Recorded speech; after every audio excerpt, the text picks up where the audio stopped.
Le gouvernement de la justice américaine, pendant que nous regardions tous vers la guerre, a fait supprimer 65 000 dossiers Epstein et en a modifié 17 000 autres. Je vous partage juste là un site qui répertorie tout ce qui avait été supprimé. Profitez-en pendant que c'est encore disponible. Il faut quand même qu'on se rende compte qu'il n'y a pas de procès, qu'il n'y a pas d'enquête, que même s'il y en avait une, le juge serait probablement un juge corrompu. A priori, à vérifier, on ne peut même plus télécharger les documents. On a aussi une victime qui a été citée plus de 1200 fois dans les mails d'Epstein. Victoria Diouf, elle disait être menacée sur les réseaux sociaux étant donné qu'elle voulait parler et qu'elle était une victime directe de Epstein. Elle a dit qu'elle n'était pas suicidaire, que les personnes lui voulaient du mal et bon, devinez quoi? Elle a été retrouvée suicidée. Il y a un milliardaire russe qui était aussi beaucoup mentionné dans les dossiers Epstein qui a été retrouvé décédé. Dans les mails, il y en a un où il est écrit noir sur blanc. Je ne savais pas que Bush avait lui aussi V ce jeune garçon. D'ailleurs, en parlant de Bush, vous l'avez peut-être vu vous aussi, on le voit en train d'être jugé au tribunal, ainsi que d'ailleurs Hillary Clinton, qui a refusé et mis fin à la confrontation. Eh bien, on voit George Bush en train de regarder ses petites photos dans son jacuzzi, en train de dire qu'il ne sait pas qui est à côté de lui. Mais en regardant ses photos, ah, quel plaisir dans ses yeux. Il se remémorait de bien bons souvenirs dans la villa ou dans le ranch de Epstein. Ça, c'est pour nous chier à la gueule et pour nous dire d'à quel point personne n'est inquiété de quoi que ce soit. N'hésitez pas à me partager en commentaire des informations que j'ai pu manquer parce que pendant quelques jours j'ai décroché du sujet me prenant trop la tête avec tout ça.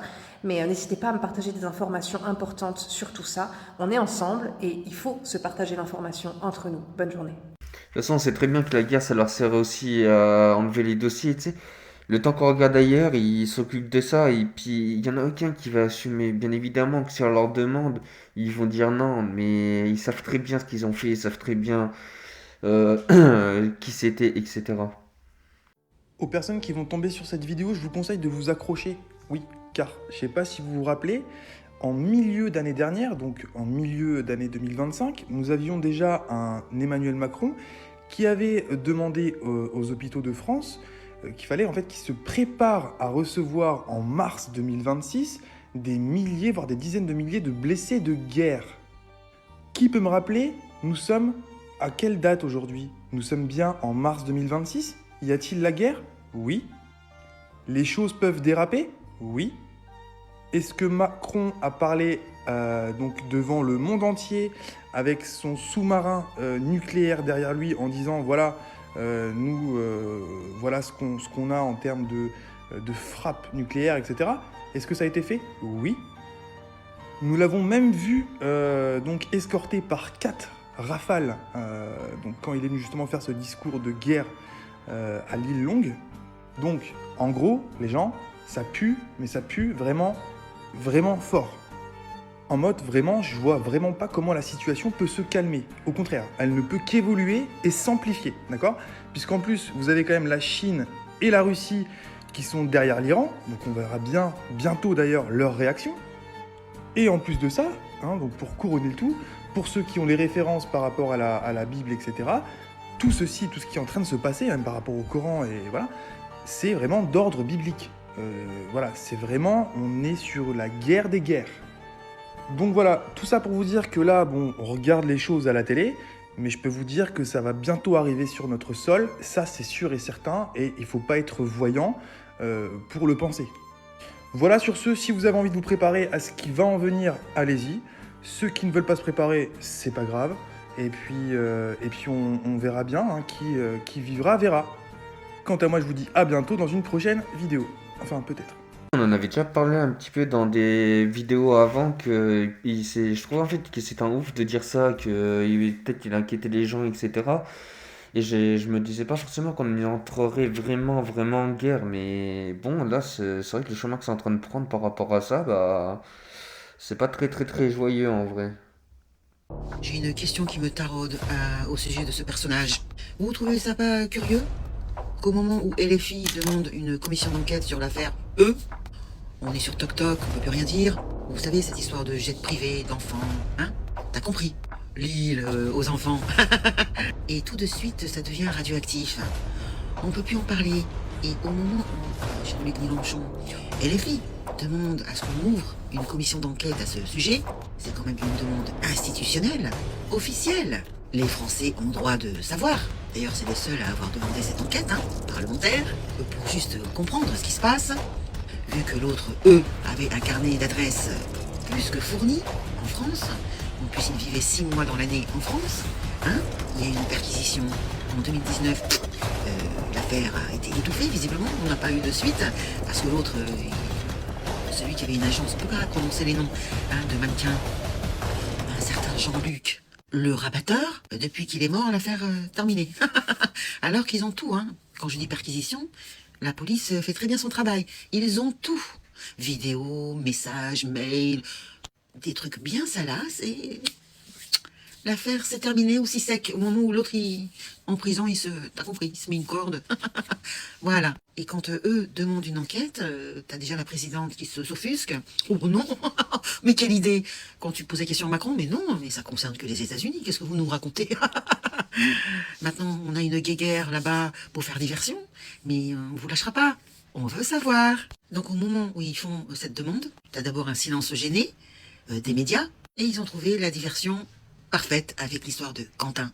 C'était en boucle, en boucle H24, Des polémiques recyclées, on a exhumé des séquences, des commentaires, des débats, on n'en peut finir. Et là, tu te poses la question, pourquoi le projecteur change de cible aussi rapidement, C'est pas louche tout ça?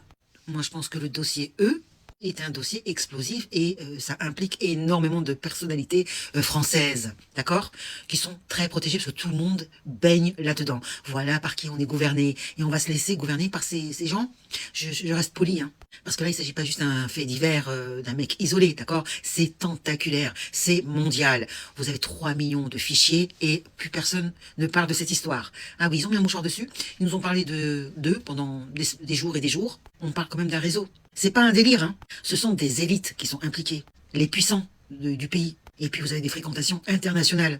Et dès qu'on s'approche du sommet, eh bien le débat devient glissant, Alors ce qui est intéressant dans cette histoire, ce n'est pas de savoir qui a raison, mais c'est de voir la hiérarchie médiatique, Quelle est la priorité en France? En tout cas, c'est pas les enfants, D'ailleurs, il y a une marche le 4 avril à Paris à ce sujet.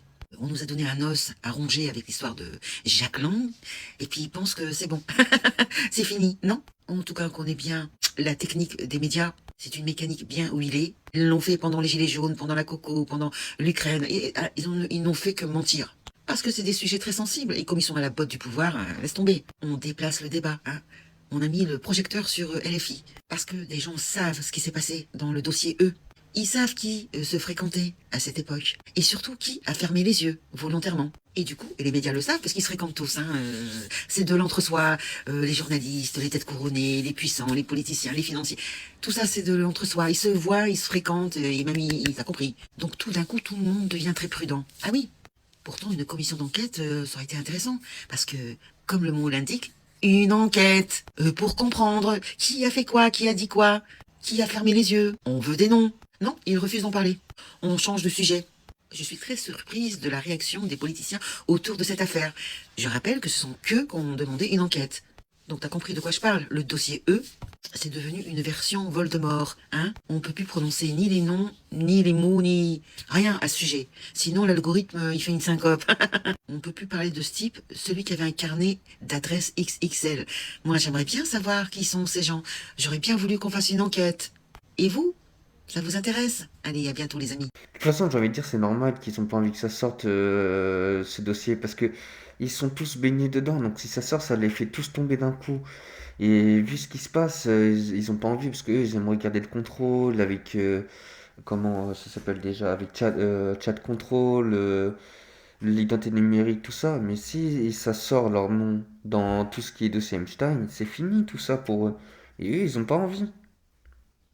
Il y a encore des enfants qui sont rentrés de l'école maternelle en région parisienne avec le trou de balle en chou-fleur.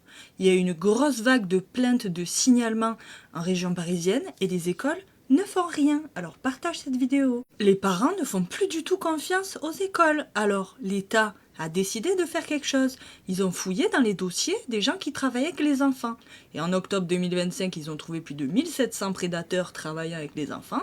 Et là, ils ont refouillé en janvier, ils sont arrivés à 3000. Mais ils n'avaient pas repéré ces 3 enfoirés là en région parisienne. Une meuf et 2 mecs. Dans l'école maternelle Boulard au 14e arrondissement, mais il y a aussi un scandale sur 9 animateurs suspendus à Saint-Dominique dans le 7e arrondissement et un animateur du 15e arrondissement visé pour 3 V. Sans parler du scandale de l'école Stanislas, c'est un peu comme Bétaram, qui est aussi en région parisienne. Et tous ces scandales nous poussent à nous poser des questions sur la gestion de la ville de Paris, mais surtout de l'omerta qu'il y a sur la pédo dans ce pays.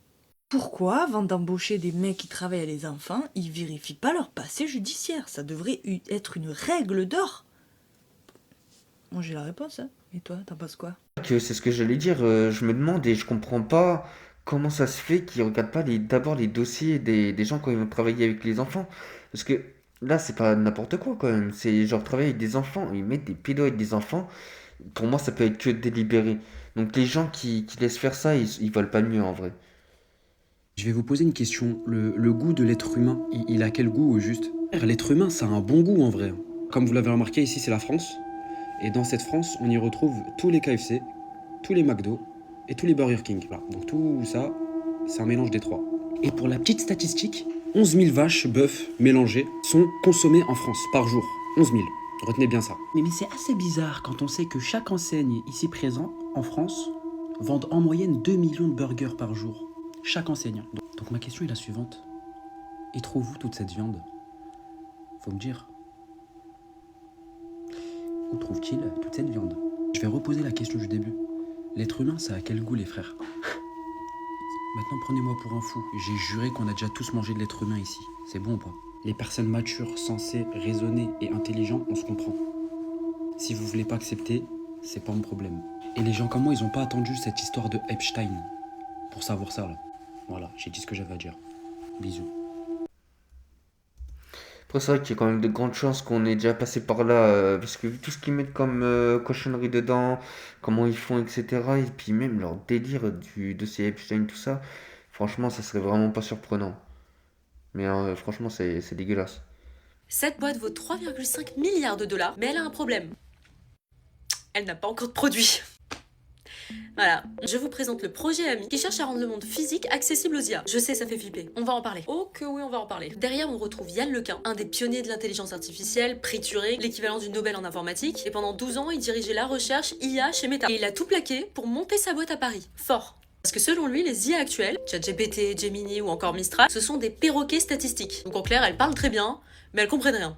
Parce qu'elles sont basées sur une compréhension du monde à travers des textes. Et elles ne manipulent que des mots. Du coup, le projet AMI, c'est de créer une IA qui comprend le monde réel. Et comment? En lui faisant regarder des millions d'heures de vidéos. Et en gros, cette IA serait comparable à un enfant. C'est-à-dire qu'un enfant, il apprend comment marche le monde à travers tout son écosystème, ce qui fait qu'il n'a pas besoin d'aller voir une page Wikipédia d'un verre d'eau pour comprendre que si tu lâches un verre, il se casse. Pour toi, ça te paraît logique. Mais pour une IA, pas du tout. Et petit à petit, cette IA va vraiment comprendre le monde physique. En tout cas, en théorie. Parce qu'elle n'existe pas. On est sur la valorisation à plusieurs milliards d'une idée d'un homme avec une levée de fonds d'1 milliard de dollars. Dans les investisseurs, il y a des énormes noms du genre Jeff Bezos, Nvidia, Samsung, parce que tous pensent à l'utilisation potentielle de cette IA pour des robots, des voitures autonomes, des usines entières pourraient être faites avec cette IA. Ça peut faire évoluer radicalement les choses, comme devenir notre pire ennemi. Parce que si une IA comprend parfaitement la physique, elle peut aussi manipuler le monde réel avec une précision folle, quoi. Quand on sait qu'on arrive à détecter à peu près les fake news IA qu'à travers ces petits défauts-là aujourd'hui, demain avec ça sera complètement impossible. Tout ce dont on est sûr aujourd'hui, c'est qu'avec un investissement pareil, ça va arriver. Et à ce moment-là, on s'en reparlera parce que pour le moment, En vrai, c'est vrai que c'est vraiment stylé quand même, mais je me demande qu'est-ce que ça pourrait faire. Et c'est vrai que on dirait l'apprentissage d'un enfant parce que nous, c'est comme ça qu'on fait. C'est en voyant, en écoutant, en regardant toutes ces choses-là qu'on apprend. Ça peut être assez intéressant. Apparemment, dans les dossiers de E, il y a des preuves comme quoi on peut transférer une âme dans un autre corps. Et soi-disant, c'est tout un processus. Parce que c'est vrai qu'on parle beaucoup de clonage et comme quoi toutes ces personnes ultra riches ont des clones. Par exemple, Kanye West, je suis désolée, c'est pas la même personne. C'est vraiment pas la même personne. En fait, tous ces ultra riches, toutes ces stars veulent vivre pour toujours. Et ils ont besoin de clones. Ils en ont besoin soit pour les représenter dans la vie de tous les jours, ou alors si jamais ils tombent malades, pour utiliser leurs organes, etc., pour vivre pour toujours, quoi. Et à chaque fois qu'on parle de clonage, qu'il y a des vidéos de clonage, il y a toujours des personnes qui disent « Ouais, mais dans tous les cas, on ne peut pas transférer une âme à une autre personne. » Mais donc si c'est vrai qu'il y a des preuves comme quoi on peut transférer l'âme de quelqu'un envers un autre corps, tout ferait sens. Et je sais pas si vous vous souvenez d'un film qui était sur Netflix. Il y est plus et j'arrive pas à retrouver son nom sur internet. Et en fait, c'est l'histoire d'une femme qui a réussi à faire sortir son âme de son corps pendant qu'elle dormait et elle baraude partout. Et en fait, elle a réussi à faire sortir l'âme du corps d'une autre femme et ensuite, elle a intégré son corps. Et donc après, l'autre femme, elle pouvait pas retourner dans son corps parce qu'il y avait déjà l'autre femme, la méchante, dans son corps. Et vraiment, cette série, il y avait seulement une saison 1 et il n'y a jamais eu de saison 2. Et je ne trouve nulle part son nom. J'ai fait 1001 recherches, je suis peut-être nulle, mais j'ai jamais retrouvé. Après, je pense que c'est possible en vrai de faire ça, mais ça serait plus façon informatique. Et il me semble qu'il y avait un scientifique comme Stephen Hawking qui avait dit qu'il voulait travailler sur justement les cerveaux synthétiques et transférer son corps dedans. Donc je pense qu'il y a réellement eu au minimum des recherches dessus et c'est possible qu'avec le temps ça a quand même bien avancé. 800 000 cellules cérébrales humaines viennent d'apprendre à jouer à un jeu vidéo. Et oui, des cellules flottantes qui n'ont jamais eu de corps, jamais vu la lumière, qui n'ont jamais rien ressenti, sont en train de jouer à Doom. Ces cellules sont vivantes, elles s'activent, elles s'adaptent et elles essayent de s'améliorer au jeu au fil du temps. Ce qui signifie que quelque chose se modifie en réponse à l'échec. Ces cellules n'ont aucun instinct de survie, aucun système de récompense, et pourtant, elles continuent à vouloir s'améliorer dans le jeu. Elles le font quand même sans but. Comment ça marche ? Eh bien, les chercheurs doivent convertir les visuels du jeu en impulsions électriques que les neurones doivent interpréter. Ce qui signifie que ces cellules perçoivent quelque chose. Elles traitent une version d'un monde qui n'existe pas à l'intérieur d'une boîte qui n'était jamais censée penser. Alors, qu'est-ce que ça veut dire pour la suite ? Est-ce que plus tard, les gens arriveront à louer des cerveaux pour travailler à leur place ? Est-ce que des gens vont connecter leur conscience à des cerveaux pour avoir accès à des expériences qu'ils ne pourront jamais avoir dans la vraie vie ? En tout cas, on peut se dire que ces cellules finalement ne sont que des bonnes vibes, elles jouent aux jeux vidéo toute la journée et elles n'ont pas les impôts au cul. Est-ce que finalement c'est une moins bonne vie ? C'est à vous de me le dire. En vrai ça révèle quand même pas mal de questions parce que déjà ça prouve qu'il y a une forme de conscience ou quelque chose comme ça. Donc déjà au niveau de ça je trouve ça pas très humain parce que du coup c'est des cellules qui sont enfermées dans quelque chose pour une action précise. Donc pour moi c'est une forme de torture. Et la chose que je me dis c'est que du coup vu que le cerveau reçoit le monde virtuel du jeu en information directe dans le cerveau, il peut croire que c'est une vie réelle. Mais du coup nous, c'est comment en fait? Est-ce que vu qu'on reçoit que des signaux, est-ce que c'est vraiment réel en fait? Genre ça révèle quelques questions. Cette femme dit que ChatGPT a failli tuer sa meilleure amie. ChatGPT almost killed my best friend. Après avoir trouvé cette plante dans son jardin, elle a envoyé une photo à ChatGPT pour lui demander ce que c'était. Réponse de ChatGPT, ça ressemble à une carotte. Elle voulait être sûre de pas tomber sur une grande ciguë qui est une plante toxique qui ressemble à du persil et qui peut être mortelle si elle est ingérée. Donc elle insiste et demande est-ce que c'est une grande ciguë. Ce à quoi l'IA répond, d'après cette photo, il est très peu probable qu'il s'agisse d'une grande ciguë. Avec ensuite une liste de raisons qui expliquent pourquoi c'est pas cette plante. Pour rappel, on parle quand même d'un poison qui peut entraîner une paralysie musculaire progressive pour lequel il n'y a aucun antidote. Et fun fact, c'est la plante qui a été utilisée pour tuer Socrate. Bref, elle envoie une nouvelle image et ChatGPT explique encore une fois que c'est une carotte. Sauf que la femme décide d'ouvrir une nouvelle conversation, d'envoyer la première photo et cette fois ChatGPT lui dit il s'agit bien d'une grande ciguë. La conclusion de sa meilleure amie, c'est qu'il faut pas considérer l'IA comme notre amie et que tous les modèles sont affreux. They are not helpful, they are awful. Personnellement, j'irai pas jusque là, mais ce qu'il faut retenir, c'est qu'il faut pas faire aveuglément confiance à une IA et évidemment, il faut aussi avoir un peu de bon sens. Continuez de douter, restez curieux et à demain. Après, c'est vrai qu'il y a, c'est rapide, c'est facile, mais des fois, c'est vrai qu'elle se trompe pas mal. Et même de toute façon, c'est dit sur ChatGPT, en dessous, il y a une petite phrase qui dit comme quoi l'IA peut se tromper. Donc, c'est vrai que faut pas forcément lui faire confiance à 100%, mais voilà. Je pense que M. Macron, et je l'ai dit dès 2007, est possédé par le diable. Voilà. Je pense que, je ne sais pas s'il en est conscient, mais tous les signes sont donnés. C'est-à-dire qu'il y a une fascination par la transgression, une fascination pour le mal qui accentue le déclin de la France. Elle a dit qu'elle annonçait ça depuis 2007, bien avant qu'Emmanuel Macron soit président. Et je trouve qu'elle y va fort quand même sur les mots, mais c'est quand même Emmanuel Macron qui a pris des décisions très étranges depuis qu'il est président de la République. Lui qui a pris des décisions qui sortent de son programme, plein de choses qui sont allées à l'encontre de ce qu'il disait auparavant, mais c'est d'ailleurs lui qui avait déclaré lui-même qu'il y avait quelque chose au-dessus qui le faisait prendre ce genre de décision, quelque chose qui nous dépasse. Écoutez. La conviction qu'il existe une transcendance, oui. Quelque chose qui dépasse, qui vous a précédé et qui restera. C'est terrifiant, n'hésitez pas à me dire ce que vous en pensez. De toute façon, moi, ça me surprendrait pas du tout qu'il soit un peu chétanisé, ce mec, parce que de toute façon, vu comment il agit, vu comment il fait, et toutes ces choses-là, il y a des choses qui sont vraiment pas normales, et puis même, il est fier de certaines choses qu'il devrait pas. Donc, voilà. Mais bon, c'est tout ce que je voulais vous partager pour aujourd'hui. Je vous dis une bonne journée, et une bonne soirée.